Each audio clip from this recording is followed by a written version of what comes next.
तू कौन है और मुझे क्यों रोका? अच्छा, तो तू मुझे नहीं पहचानता है कि मैं कौन हूँ?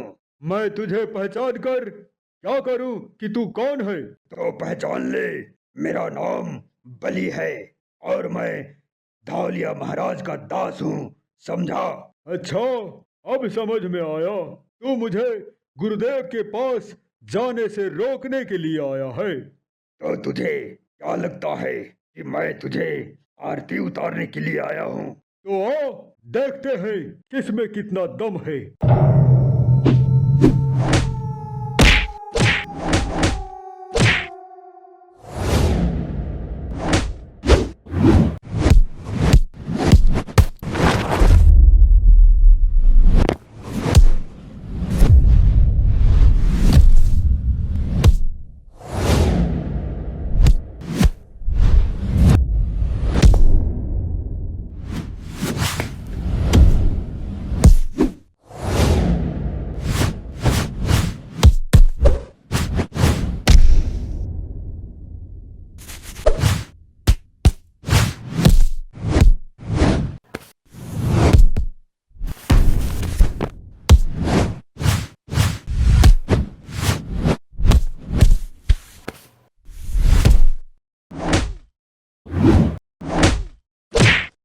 कालिया महाराज, मुझे माफ कर दीजिए।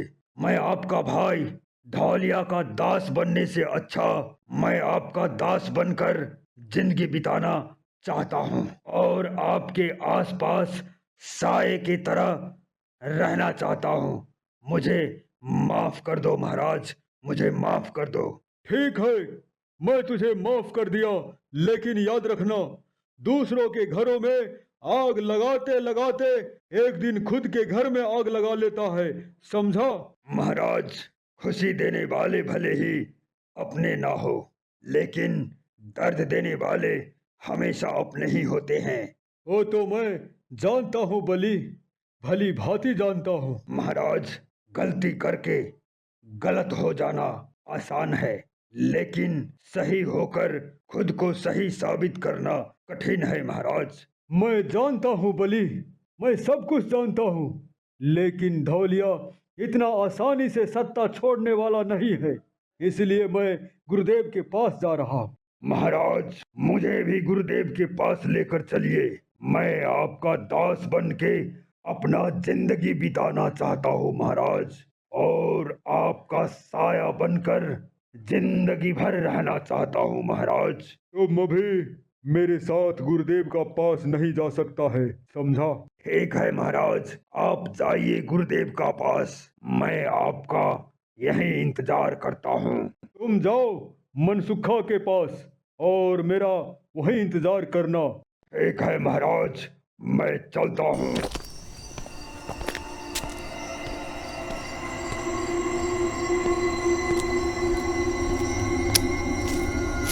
धौलिया, मैं बहुत जल्द तुम्हारे साम्राज्य को खत्म कर दूंगा और तुझे सत्ता से हटा के मैं राजा बनूंगा। चलता हूँ गुरुदेव का पास।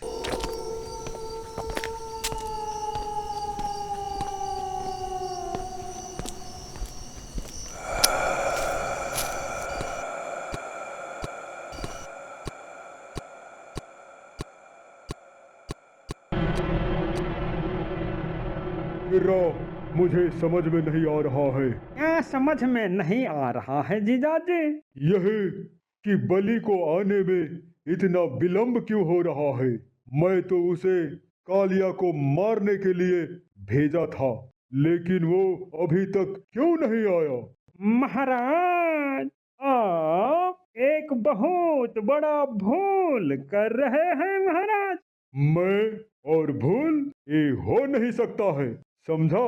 महाराज, किसी को कमजोर मत समझिए, क्योंकि 5 रुपया का पेन भी 5 करोड़ का चेक लिखने का क्षमता रखता है महाराज। तुम्हारे कहने का मतलब क्या है?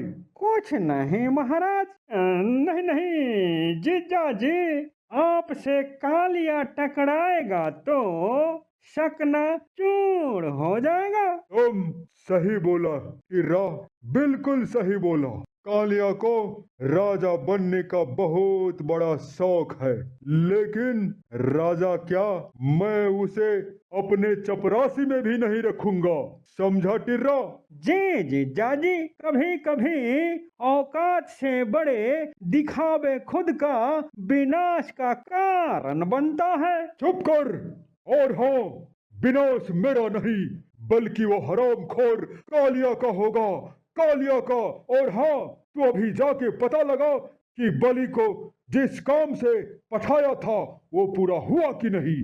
ठीक है जीजा जी, मैं अभी जाता हूँ, लेकिन मेरा शादी शंखा से कब करवा दीजिएगा महाराज? अबे टिर्रा, पहले जो काम बोला हूँ वो करके आओ, बाद में शादी के बारे में सोचेंगे। समझा? जी जीजा जी, समझ गया, अभी जाता हूँ। तो फिर जाना। हाँ हाँ, जा रहा हूँ ना।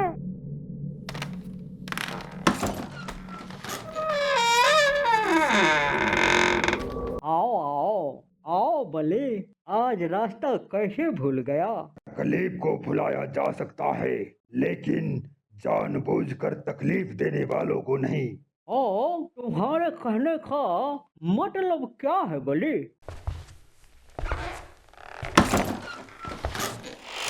मैं धौलिया को कामकाज से राजीनामा दे चुका हूँ और आज से मैं होने वाला भूत नगरी का राजा कालिया का दास बन गया हूँ मनसुखा।